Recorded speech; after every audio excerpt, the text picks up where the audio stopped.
भक्त श्री जयमल जी महाराज की जय हो। श्री जयमल जी की कथा।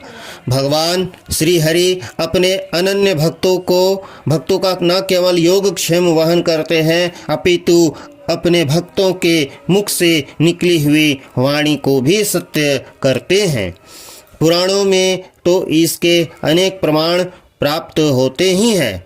ईसा की 16वीं शताब्दी में हुए राजा जयमल का जीवन चरित्र भी इसका ज्वलंत प्रमाण है।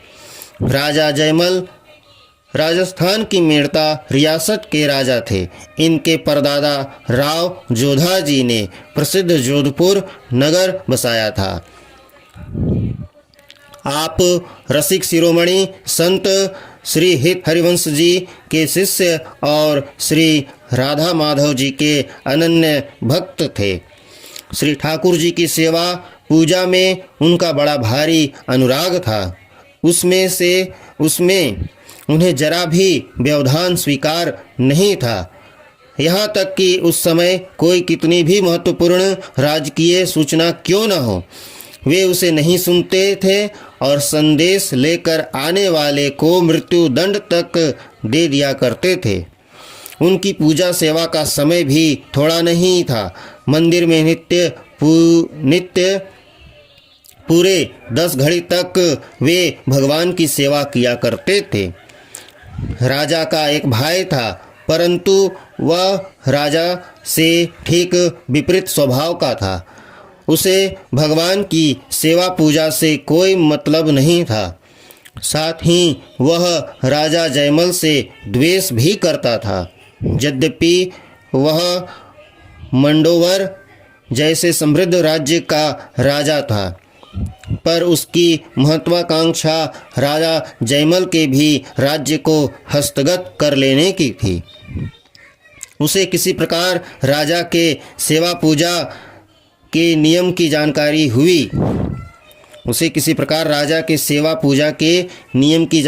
हुई तो उसने एक कुटिल योजना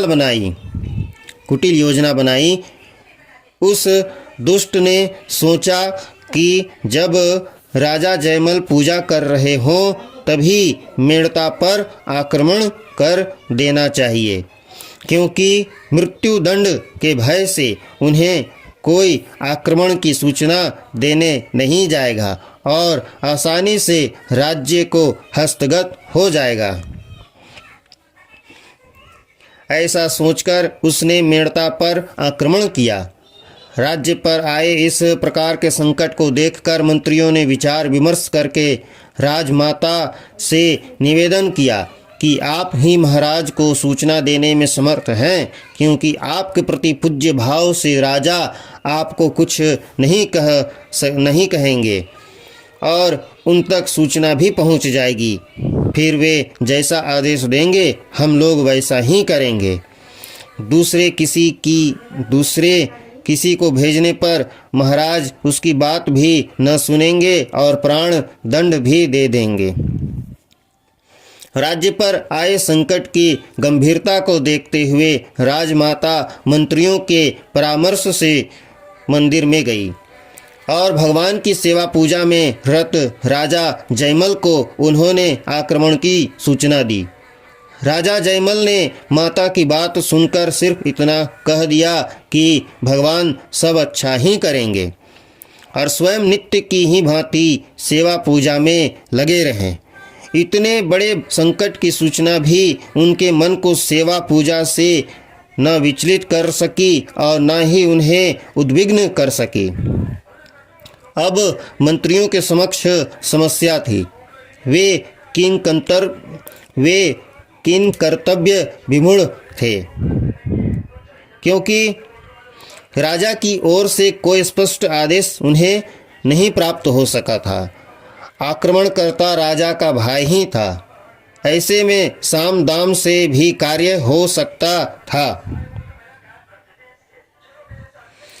राजा का स्पष्ट आदेश होता तो दंड नीति अर्थात युद्ध के लिए सेना को कूच कराया जाता। इधर राजमंत्रियों के समक्ष यह समस्या थी। उधर राजमंत्रियों की यह किन कर्तव्य विमूढ़ता भगवान के लिए समस्या बन रही थी, क्योंकि राजा ने कहा था कि भगवान सब अच्छा ही करेंगे। ऐसे में सारा उत्तरदायित्व भगवान का ही हो जाता था। आखिर भक्त के राज्य और उसके वचन की रक्षा भी तो उन्हीं का दायित्व है। शत्रु सेना निर्बाध रूप से बढ़ी चली आ रही थी। जब सेना मेड़ता के एकदम निकट पहुंच गई तो भगवान से रहा न गया। उन्होंने झट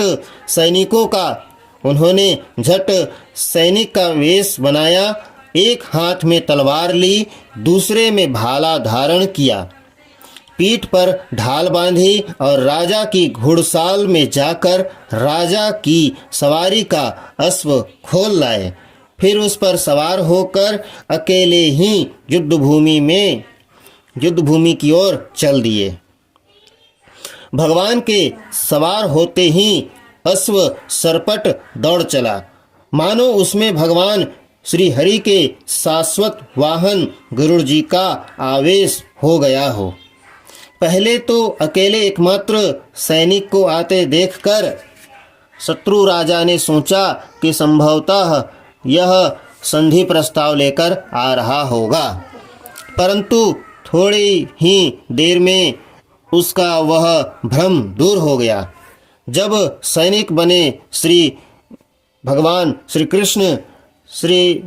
कृष्ण तलवार चलाते हुए शत्रु सेना में घुस गए। उस समय उनकी तलवार बिजली की भांति कौंध कर शत्रुओं को सिर विहीन कर रही थी और भाले का एक ही प्रहार हाथियों के गंड स्थल को फाड़कर उन्हें धराशायी कर दे रहा था। प्रथम तो शत्रु सेना ने उस सैनिक को घेरने का प्रयास किया, पर वायु वेग से दौड़ते अश्व और विद्युत की भांति चमकती तलवार के पास आने का उनका साहस न हुआ और थोड़ी ही देर में मैदान खाली हो गया।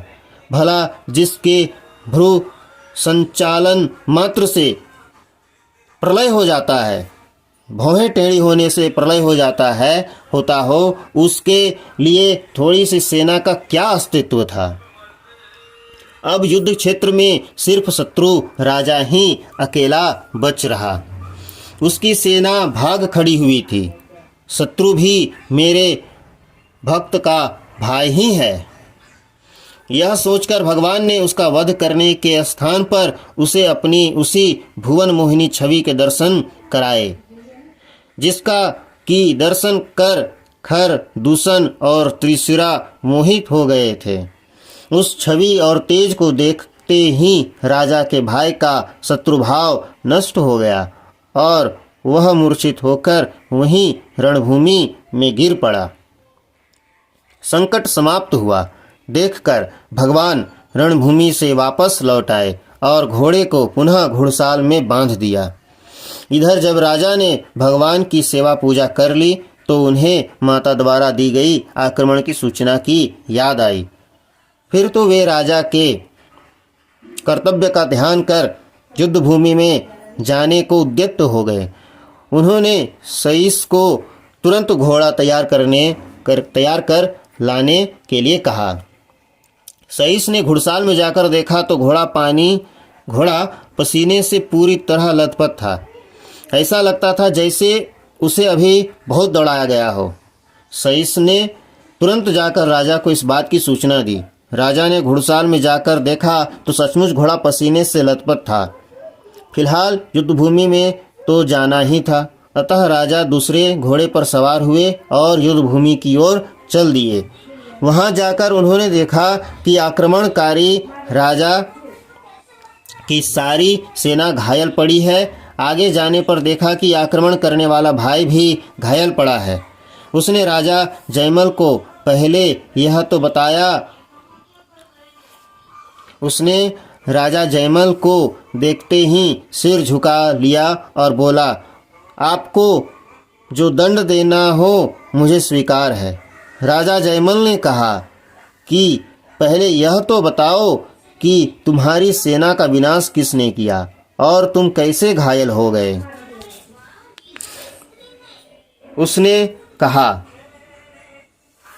तुम्हारी ओर से मात्र एक सांवला सा सिपाही घोड़े पर बैठकर आया था, उसने ही मेरी सेना का विनाश किया और उसकी दृष्टि पड़ते ही मैं घोड़े से गिर पड़ा और मूर्छित हो गया।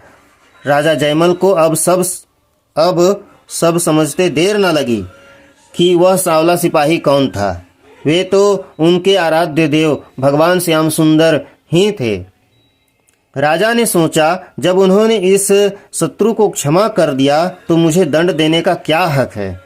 अतः उन्होंने भाई से कुशल प्रश्न कर उसे वापस घर भेज दिया। उधर भाई ने मन में भी पश्चाताप हुआ कि मैंने अपने संत प्रकृति भाई से इस प्रकार का द्रोह किया। उसने बार बार क्षमा मांगी और स्वयं भी भगवत भक्त हो गया। इधर राजा जयमल के मन में बड़ा दुख हुआ कि मेरे कारण भगवान को इतना कष्ट उठाना पड़ा। मैंने माता से जो यह कह दिया था कि भगवान सब अच्छा ही करेंगे, इसीलिए भगवान मेरे राज्य की रक्षा के लिए स्वयं युद्ध करने गए। इस प्रकार करुणामय भगवान श्री कृष्ण प्रभु ने अपने भक्त राजा जयमल के वचन की रक्षा की। बोल भक्त श्री जयमल जी महाराज की जय हो।